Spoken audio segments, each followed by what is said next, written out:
Նավթի գինը նվազել է ավելի քան 5%-ով այն բանից հետո, երբ ԱՄՆ նախագահ Դոնալդ Թրամփը Թեհրանին է ուղարկել բանակցության ծրագիրը։ Brent տեսակի հում նավթի գինը 1 բարելի դիմաց վերջին թարմացումներով կրկին $100-ից պակաս է եւ կազմում է $98.3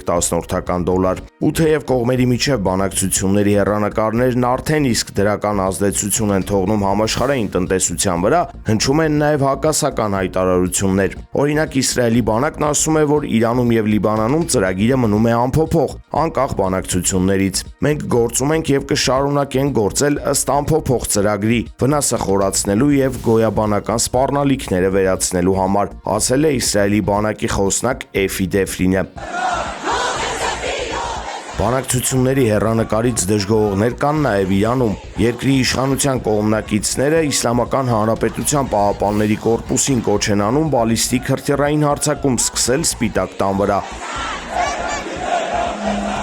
Փողոց դուրս եկած քաղաքացիների համար տարակուսելի է, որ բանակցությունների շշուկներին զուգահեռ ամերիկա-իսրայելական ուժերը հարվածներ են հասցրել Բուշեհրի ատոմակայանի մերձակայքին։